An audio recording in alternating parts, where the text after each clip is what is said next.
it going? Yeah. Welcome, everybody.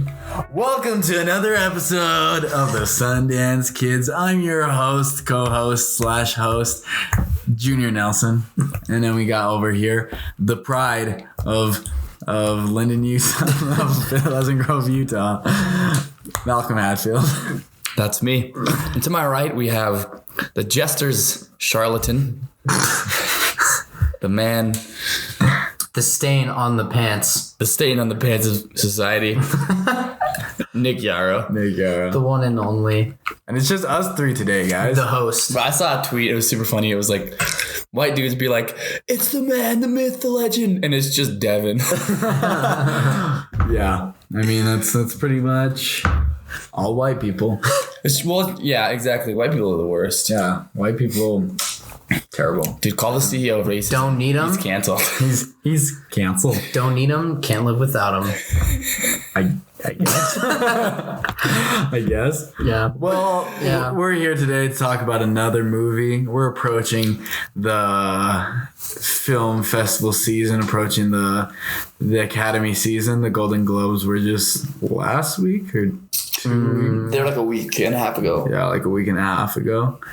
We're filming on a Tuesday, which is sort of off schedule. Usually we film on Sundays, but good A stuff. couple of us were sick on Sunday. I think our new upload schedule, for anyone who wants to know, will probably be about Monday night. Yeah.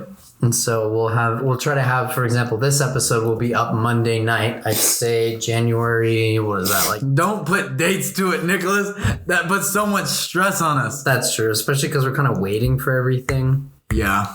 to get together. We're all going to put, I think we mentioned like in some other episodes that we're going to put out all of our episodes at like spaced apart. I think at this point we're going to put them all, the ones we've done so far, all out at once and then try to be consistent about every week. So bear with us on this one. Yeah. Well, I mean, this week, so we're going to talk about a movie we all watched last week together. We watched Parasite. And then we're going to talk about a little bit about the Oscar nominations that came out yesterday. Mm-hmm. Yesterday. Yeah. And then Big shot. And then right after we shoot this, we're going to see 1917. Yeah. So, I'm pumped. big. I'm Oh. World War I. I want to talk about that. The war to end all wars. One of the best releases I've ever seen because it's still an Oscar nominated for last year, but it managed to beat out the Star Wars hype. It did beat out Star Wars in like the fourth week of Star Wars or something like that. Which So is like crazy. whoever planned that release, Really good marketing. balls. That's excellent.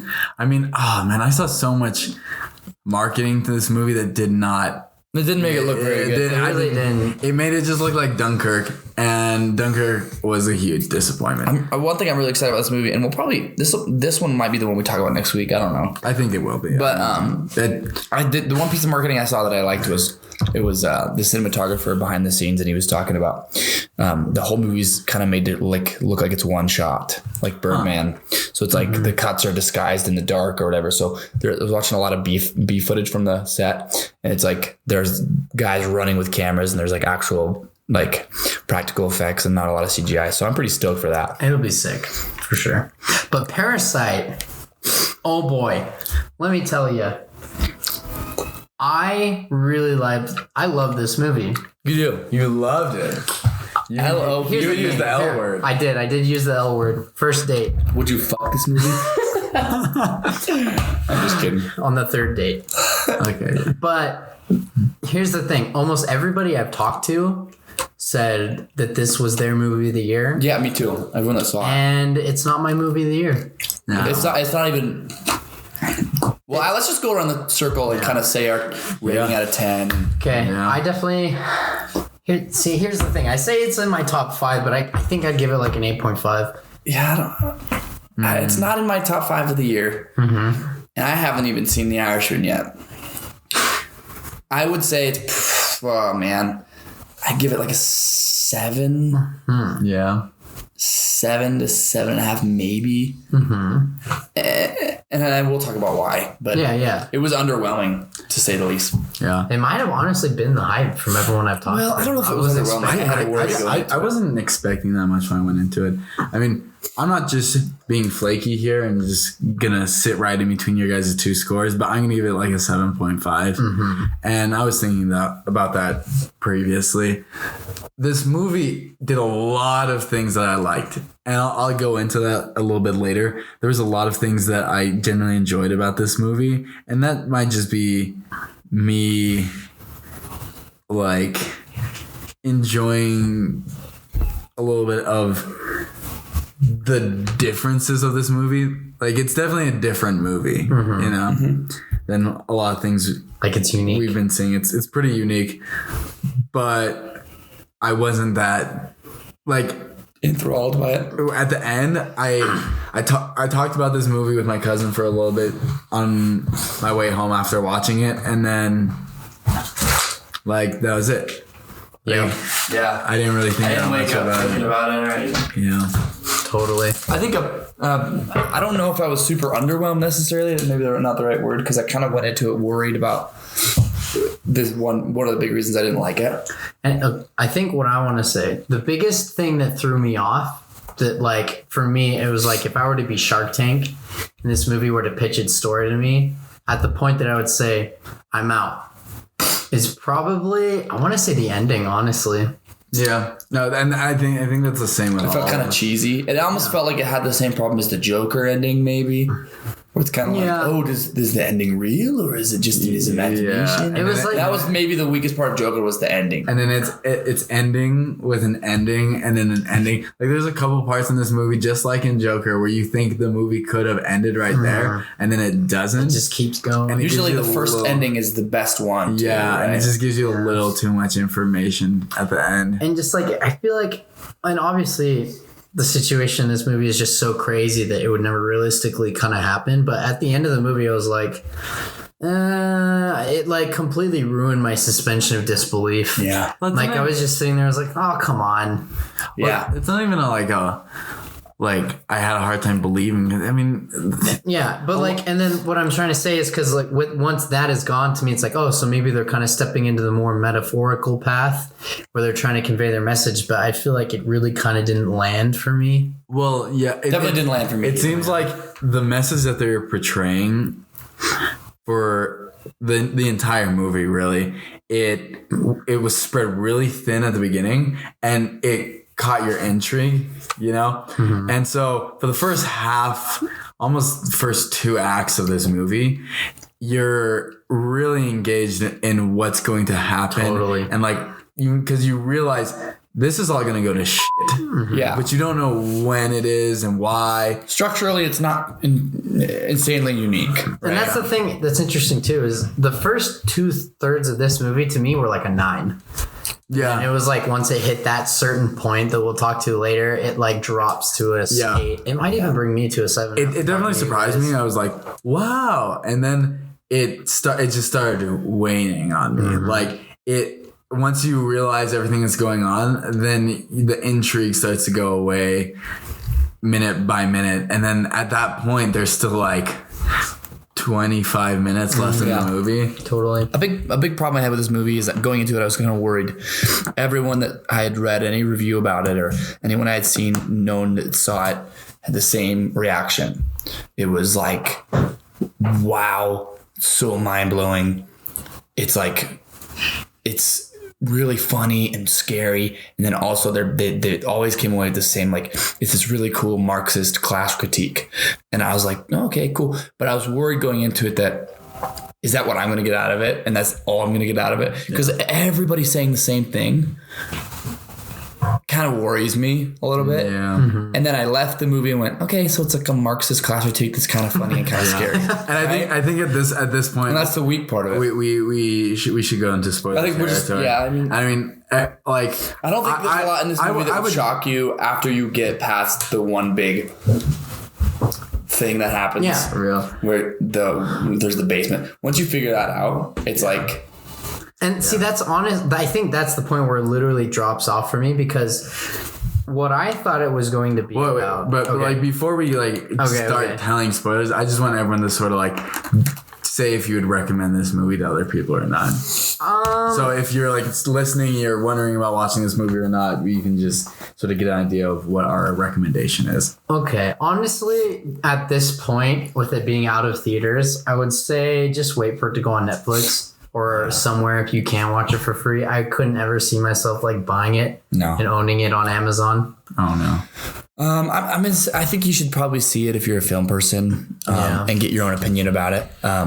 Some movies are just not really worth your time. I think this is one of those ones that I think I would recommend seeing. Maybe even before the Oscars, I would recommend seeing. Yeah. Just to know. I think you should see all the movies and decide which one is your favorite. It's important in the same way a lot of movies were important this year culturally, because its statement does it's an old statement. It's something that has been said before. It feels uniquely 2019. But it's unique in that it's talking about Korean culture. It's talking about a different, I guess, demographic in its message. And just for that, I think it's worth checking out. Totally. And for all the gripes I had with this movie, I still enjoyed it a lot. And I enjoyed it until, like Nick was kind of saying, later in the movie, towards the end there. And I think that the first 2 acts of this movie is worth recommending it to. I want to say anyone. There are a few people that might not. There are some people and I know a person who did not get this movie like at all. It was so funny. I basically, your so girlfriend. Really? Yeah, she didn't like understand it at all. I kind of had to explain some stuff to her. So interesting. It's so interesting to me because it feels like my big problem with it is it's like, yeah, we get it. So that's the problem with the movie for me, is that it seems like most people are just gonna get it. And I think most people watching a foreign film are probably kind of understand Marxism and all this class critique bullshit. So I think they're more likely to kind of get that. And that's my big problem with the movie. But here's the thing that's really interesting too, is the first 2 acts where you were kind of talking about where it spreads it on really thin. Yeah. Where it kind of leaves traces. But what else made it really work was like the masterful storytelling. Like, boom, 10 minutes in, you already love the main character. Oh, yeah, for sure. Like, Really? 15 minutes in, I already loved everyone in his family. His sister was like my favorite character. Yeah, I have a big problem with the characters too. Really? I think they're cold. I don't like any of the characters. Really? And that's why I freaking love them, because they felt no remorse at all, but they were so smart. I felt like I didn't like the parents. I think both the parents were sort of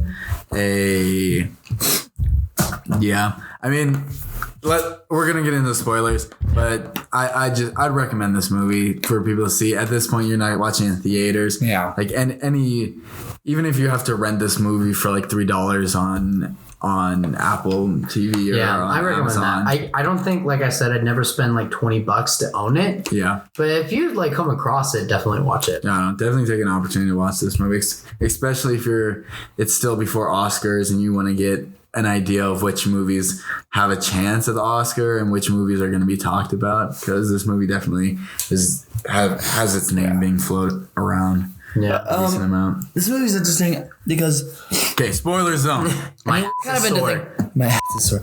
I think I keep talking about it, but I think it's hard for me to get on board with this movie because I just fundamentally disagree with the ideas presented in it. Yep. And I think most of the film community is more left-leaning than I am politically.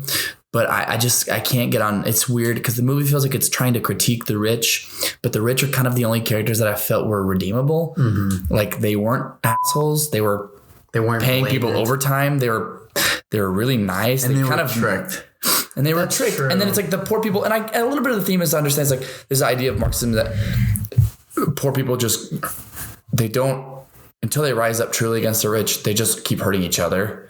And that theme is obvious too, with the carrying of the rock, which is a total Marxist maxim, and like the basement, and then the 2 poor families kind of fight each other and hurt each other before one of them eventually kills the rich guy. But like, and I get that that's an idea that poor people hurt each other in capitalism, but I felt like I didn't like any of the characters other than the wealthy family. I felt like the wealthy family they were paying them overtime. It's like the only reason that the poor family bettered their status in life was because of employment opportunities given them by the wealthier family. So it's hard for me to get on board with a movie where the only characters are sort of That's supposed to be the butt of the joke.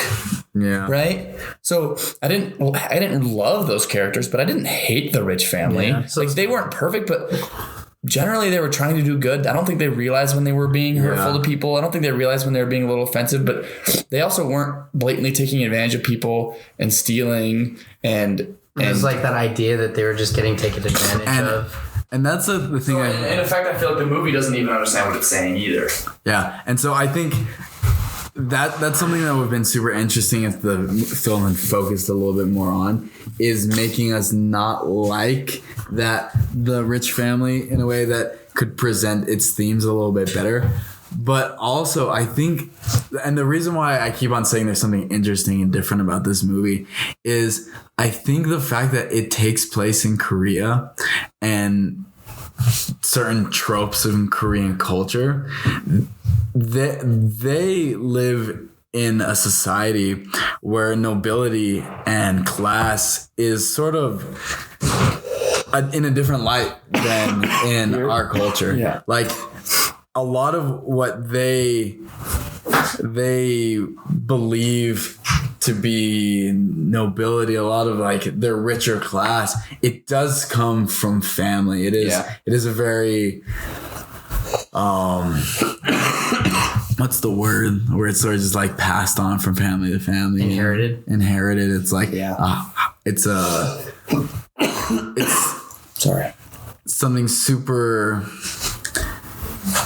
I mean, their class situation is different than ours. Is what you're saying? That's true. I kind of like with what you're kind of saying there. I do agree, and I think when the movie doesn't really, I kind of agree in the point where like, them taking advantage of the rich people, in that sense that showing like rich people are bad, is kind of like, I do disagree with that too in that sense. But the parts that I think I liked about this movie the most were when it showed just like the comparison between the two, you know? Yeah, some of those like the basement and like my favorite part of the whole movie was when it started raining. Yeah, that was maybe my favorite part too. Oh yeah, and then like you have the rich family and they're sitting there like, oh man, it's so beautiful. I love watching the rain, and like their sons and they're going camping in it and everything. And then you know, as they literally the family descends from the rich house back to the boonies where they're, you know, from, and you literally see the water pool and collect and it floods everything. Yeah. So it shows maybe like that's kind of maybe foreshadowing or giving exposition, I guess, on just the difference in perspectives between the two cultures. Yeah. Yeah. And at that point, the big reveal already happened that there is this man that's living underneath the mansion. I need to talk about that real quick. Okay. First of all, I wanted to say this is what I thought it was going to be. And this is why I was so excited.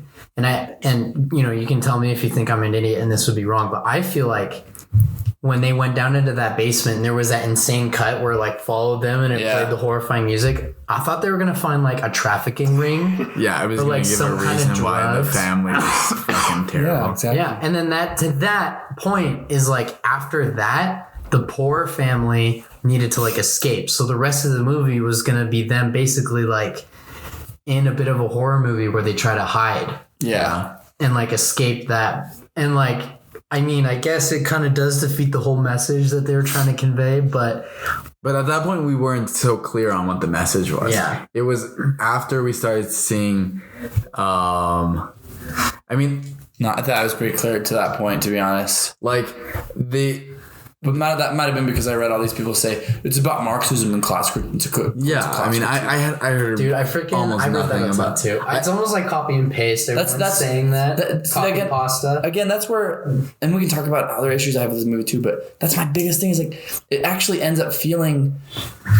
So I've had this theory for a little bit that if your movie or your art is uninterpretable, and by that I mean if it pretty much everyone gets the same meaning out of it, then it's not really art anymore, and it's more like propaganda. Yeah, I felt like that for a while. I felt like one thing I liked about Joker is that Joker was a little heavy-handed in some ways, But actually, a lot of people got different things out of Joker. A lot of people just hated Joker because they felt like it was some weird thing that was endearing white evil men or something. But a lot of people got shooting. A lot of people got different things out of Joker. Everyone's getting the same thing out of this movie. That's so true. in effect, it just feels like propaganda to me. That's a big issue. It doesn't feel genuine. It feels it's coming from a preachy place. Joker's says a message I really agree with and I like. It's all about sending a message. It's all about exactly. but at the end of the day, I don't feel like Joker's being as preachy as Parasite was, and that's a big problem I have with the movie. I mean, regardless of other things, I don't think it's particularly a well shot movie. I mean, most movies I think are like, wow, that movie was beautiful. I can name off the top of my head 5 to 10 shots that I can like remember were beautiful, right? I can name a bunch of shots in The Godfather or whatever that are amazing, but I can name one time in this movie that it was like, wow, that was really well shot. It felt really standardly shot. It didn't feel particularly beautiful. Colors or whatever, like it felt it's like if it's gonna be all these things, it just feels like a movie I don't really understand why people something I was impressed by the production of this movie is just like everything we've seen, and I don't know about you guys, but like everything I've seen out of Korea when it comes to this medium is like K-pop. Yeah. Like K-pop, K-drama, and like a lot of K-dramas are shot really well. That was something that surprised me. I like stumbled upon some K-dramas on Netflix, and I started watching. I'm like, and I was like, like they actually like they have a decent budget on this, and like even in the most absurd, like nothing's going on, like novella, soap opera, K-dramas, they have a pretty high production level. And this there's a lot of times in this where I thought, this is being sort of K-drama, but then there was other shots where I'm like, wow, they took a step to do something that is Western. Like they weren't trying to I agree, to appeal to generally that Korean motif of how their films and how their TV shows are shot. They did something particularly different to appeal to the international audience. Yeah. And in a sense that maybe is what kind of dooms it to feel kind of to us really standard looking. Yeah. Right. But for them it's like an achievement. And to me, and another thing, I don't know, it's just go ahead, Nick. I was just saying like the thing that I really feel like what a lot of people were drawn to is just it was such a great concept, and the trailers, at least, and like from what I heard in the movie, you know, you don't really understand. At least I don't know if maybe you guys knew about it beforehand, but I didn't know why it was called Parasite, and I had no idea what was going to happen either. Until like you finally kind of understand what's going on. Yeah. And it's such a unique concept that was literally like, oh frick. Like I haven't seen like a situation like this in movies yet. Yeah. That was and that's another thing where I feel like the movie feels like it's saying something and it's like a hammer on the head. But it also feels like I'm like, does it know what it's saying? Because it's kind of saying like, it feels like it's saying the poor people are cockroaches because they scatter into the dark when shit goes to the fan. Yeah. So it's like, does it have disdain for the poor people, or so it feels like, I don't know. It just feels like it's confused on it feels like it's not confused on what it's trying to say, but its execution feels muffled. And then I don't know. I'll say this: what I liked about the movie that it did better than a lot of movies this year. And this is what I loved about a few movies. Jojo Rabbit and Once Upon a Time in Hollywood were great at this.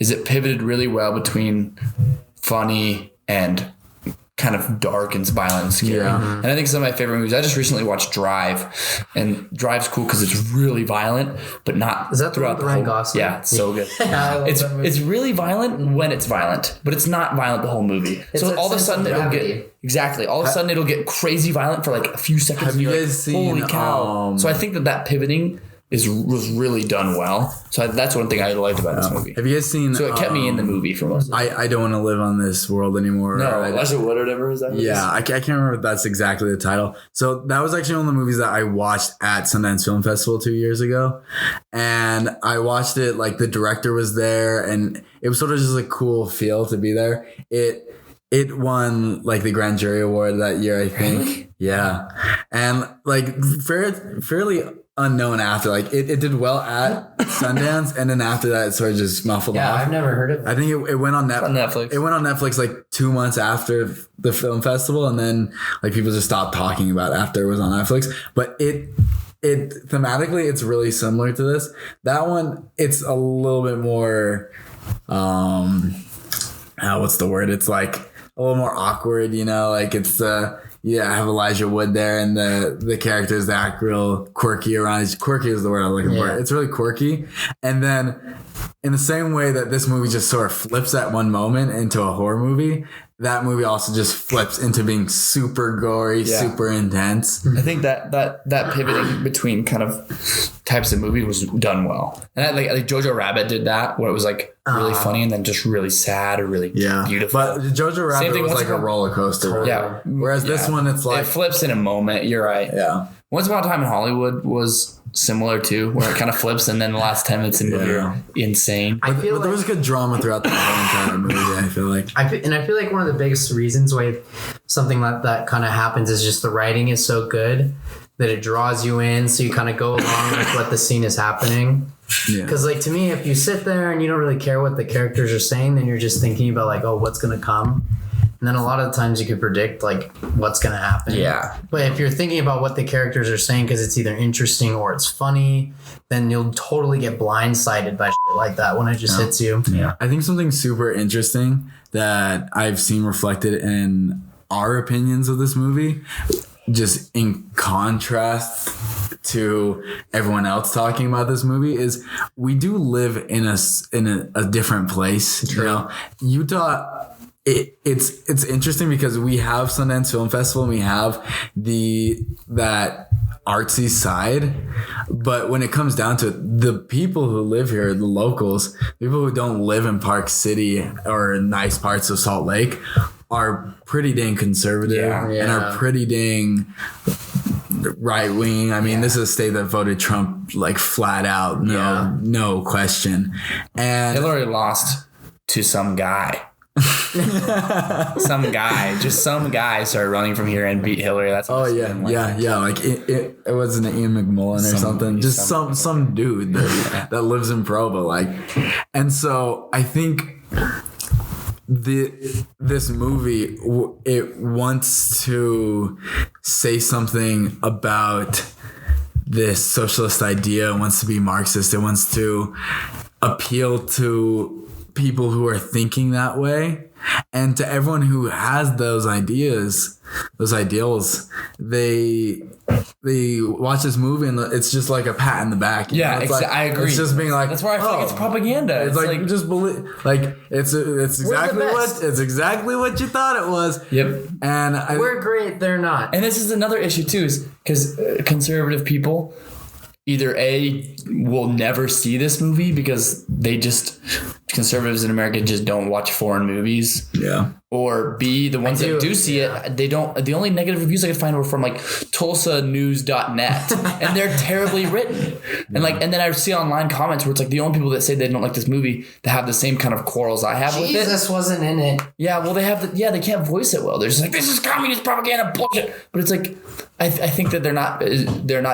So it's hard for me. People that love this movie, they just don't understand why people don't like it, because the people that don't like it haven't seen it because it's not a movie they see, or they're not great at voicing why they haven't seen it. Yeah. So I feel like we're kind of in a unique thing where we're all kind of more conservative necessarily than the kind of film people. Yeah, but then like in Utah, like compared to some other Utah people, we're not very conservative. Not very conservative. Totally. Well, and I think too, it's one of those movies that's just like it's built for those hipster movie people that I know to love. It's like Booksmart. Did you guys see Booksmart? No. It's a movie Olivia Wilde did. With the two girls? Yeah, it was really dumb. It wasn't very good, but it's one of those movies that's built for people to love because it was about lesbian girls. And here's the thing, like you can't say you didn't like it, because if you say you didn't like it, you're going to disagree with an idea. Homophobe. Yeah, so it's one of those things, it's like, it's not a movie, like Parasite's not a movie that a hipster person can even say they don't like. It's weird because it doesn't feel like it was a movie that gripped me and like made me go, wow. And I woke up the next day not thinking about it. Yeah. It doesn't feel like it even has an aesthetic. And the thing that's really interesting is I feel like I had a little bit of insight too, because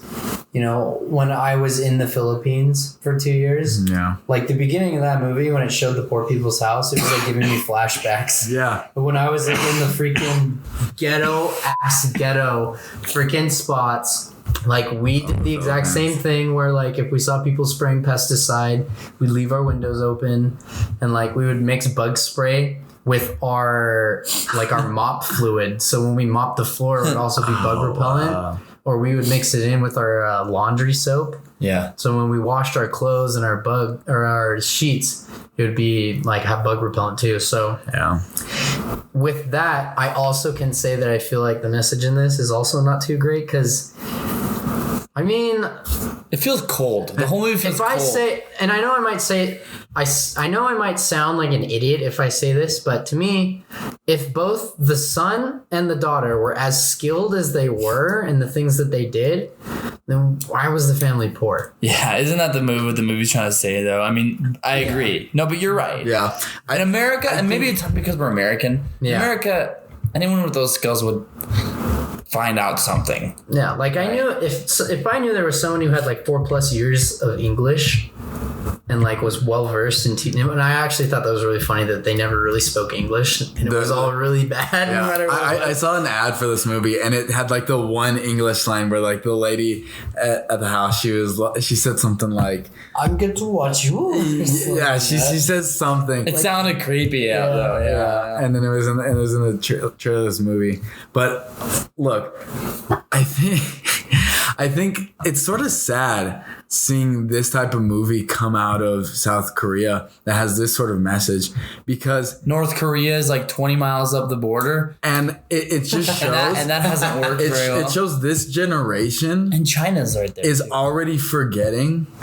That generation in North Korea is already forgetting what happened in the past. Like they're already forgetting that they literally have great uncles and great aunts who are on the other side of the border, who are living in communist North Korea. I know. Who are in terrible situations and still in a relatively like it's a capitalist society, but I mean, it leans a little bit more on the socialist side when it comes to things. They're still pushing for this sort of thing. And too, this is interesting. Like, I think it was a decent story. I don't think he really understands people. All of the characters, I don't think any of the characters felt like characters as much as they felt like just archetypes for something, right? They felt like they were just kind of there to serve a message and not characters that felt fully fleshed, right? That's why I feel like Tarantino delivered a message this year that was way more subverted, but he told a better story with way more fleshed out characters that you liked. This movie feels like it just like... It felt like all the characters were just cold archetypes for something. Like the children are just archetypes for talented people who are poor because they're poor. The rich people they're just rich people. Yeah. Like it felt like everybody was and every parents, character was just there to push the story and not actually there to Like the rich people were just tools. They were being like. Do you used. picture this movie? Is that HBO is apparently looking into buying a series or something? Do you picture this movie as a movie that like, wow, that's a place people live in that? Did you picture these characters living on after the movie? Yeah. Or do you just kind of picture like they were just there for the movie? Yeah. And Because I the- can picture a lot of movies where I like tape, and I keep bringing Tarantino back, but he just does the best characters. Think about Pulp Fiction. When that movie ends, you still think like, where's Jules gonna go? What's his life? Yeah. Where'd they come from? You think about they're not just there to serve the story, they lived in it and they're people. I think and it's just a snapshot of their lives. This movie feels like everyone's there just to serve the story. It's cold. Well, and then the other thing with that, I kind of noticed too that once in my opinion at least, a movie has really good writing and characters if I remember their names after the movie. Yeah, I don't remember their names. And I could be because It it's might be because Korean, it's Korean, names, but- but I remember Kevin, Is that his name? Oh yeah, it's his fake name. and that's still probably the best, maybe the best character. He doesn't feel as. I messy like as the everyone sister a lot, and I'm sort of sad that she dies. yeah. But that might just be me thinking that she's sort of hot. But like, else. I think it was also just because she was just the badass. yeah, she was cool, and I'd like to see what she would do after. But they kill her, and then where the guy was cool, where you could see like, oh, he's able to manipulate these things. At the end, he had his you see that he has a brain injury that I thought that was so weird. that leaves him in a state where where like Catatonic. he couldn't really do. And then that he's anymore. just fine. Yeah. I thought that was so random too. Like when it shows a scene of him literally rehabilitating from that, I was like, it's another one of those endings. And then he was like perfectly fine at the end, ready to like a lot of people become rich. A lot of people talked about like the twist in this movie, and I don't even know if it was a twist as much as just like was the twist? a reveal. That people live in the basement, and so if I don't know, it's just a movie that more I talk about, the less I kind of like. I feel like it'd be a twist if say the rich people knew about it. It also. This is something. It didn't like my other. Sorry, I didn't mean to cut you off, but my other thing that I thought would be interesting is when they reveals the tunnel and the people living there. Mm-hmm. I thought it would have been cooler if, say, maybe instead of fighting those people and then everything falls apart and goes to shit. It'd be cool if the family makes that their new home. Yeah. And then the rest of the movie is them like living in their basement, like trying to go in and out. Then like going in and out, working for him, and then like it'd be funny if even somehow at the end they find a way to like assume their identities or something. Yeah, I don't know. Yeah, it just feels like it just doesn't feel like it hit anywhere emotionally with me. I also thought that him stabbing the guy just because he smells like an old person was kind of dumb. I get it. Those things like the guy's kind of being mean, but he also like right before that he goes like, "Thanks for doing this. I really appreciate it. Like my son's gonna love this, and like I'm paying you overtime, so let's do it." Like you seem like the rich family was kind of supposed to be a butt of the joke, but they were I actually liked them. They were nice. Like they were nice people. They weren't. Like, and if you really think about it too, they legitimately like quadrupled the family's income. Yeah, and then they don't do anything with it. Yeah, like it's sort of that is something I thought was interesting. They don't do anything with the money that they have now. Yeah, like they were sort of planning on moving to another house, but like I think at that point they were so obsessed with this family that. Well, I think there's also like this idea that like there's no middle class. Trapped. Yeah, they're trapped like in a. You either poverty. can afford a big huge house or you live in a shitty basement. Yeah. Well. Final thoughts? I think I'm pretty good on that. I actually think you guys brought me down to a 7.5. We won, Malcolm. Ladies and gentlemen, we did it. Just kidding. Class difference is no more. Ladies and gentlemen, call the CEO of capitalism. He's fired. He's fired. All right. Okay. We do want to talk just really quick about our biggest snubs from the Oscars. Yeah. The biggest Uncut Gems. Uncut Gems. Which is like maybe my third favorite movie of the year. Like it's probably number 3. It's my number 2. It's so good. Adam Sandler, best performance of the year, I think. I honestly think he was probably better than Joaquin Phoenix. I was so pissed about that. Just to go really quick. So the best picture noms were Ford versus Ferrari, Irishman, Jojo Rabbit, Joker, Little Women, Marriage Story, 1970, Once Upon a Time in Hollywood, and Paris. So I have to see. I'm seeing one of those tonight, but I have to see 3. So I have to see Little Women, Irishman, Ford for Ferrari, and 1917. Lighthouse got snubbed too. That's what I heard. I didn't see Lighthouse though. We need to see it because like it's funny because every picture I see from that movie looks like a painting. That's what I've heard. It's really well shot, but not necessarily a great story. Now we can watch it after, just because we're getting real close. We gotta watch all of them and decide what our favorite. And we gotta talk a lot about Sundance Film Festival, which is the Oscars. I think generally the Oscars weren't terrible though. I'd say the other big snub, the Golden Globes. Adam Sandler was snubbed, and then I think I thought Lupita Nyong'o was snubbed. Who's that? Did you watch Us? Oh yeah, where she played literally both characters. Yep, totally got snubbed for that. That was awesome. She's won. But it's one of those. Yeah, she has. But that's one of those like it's a horror film, and I don't think the Academy totally loves horror films. Did Get Out get any nominations the year it came did, out? yeah. Get Out was so good. Get Out was great. Okay. Honestly, it inspired the whole genre with Parasite and everything. It feels like it did, actually. So Scarlett Johansson, she got nominated for Best Lead Actress in Marriage Story. And Supporting Actress. In I was surprised Jojo Rabbit I hope she gets Supporting Actress. Were you surprised that Jojo Rabbit was nominated for Best Picture? Because it wasn't really totally loved by critics. Really? But it was like people loved it. So I was surprised that it got. I wanted to be. It's probably my second favorite movie of the year. Yeah. It's a little reflective of just how the Academy rates things. And I think in the coming episodes, we can go a little bit in depth on the rest of these and go a little bit more in depth on how. Because I think a lot of people, they don't understand how the Academy nominates films and how the voting. And we can go a little bit. If you understand how the voting works, it kind of helps you understand why things don't get in. Yeah. Because some things are barely not in. Like they still got a lot of votes. It's just like the categories. Who's hosting this year? There's no host again. Which is dumb. Well, let's end things up on that note. I'm Junior Nelson. You can find me at D Nelson on Twitter and Instagram. That's Malcolm Hatfield. You can find him at Malcolm.Hatfield on Instagram. And Nick Chiaro. This is Nick Chiaro. I don't want people to follow my Instagram. Oh my god. He posts. Just follow He my just posts his dick pics on there. I just post memes. It's just his foreskin. Follow his girlfriend at Yeah, it's slide into my girlfriend's. what's And then her we'll beat the handle? shit out of you. It's like freaking. It's Van Volkenberg. Yeah. Where the hell did Leo go? I don't know. Well, see you later, guys. See ya. Bye. Next Sundance week. Kids out.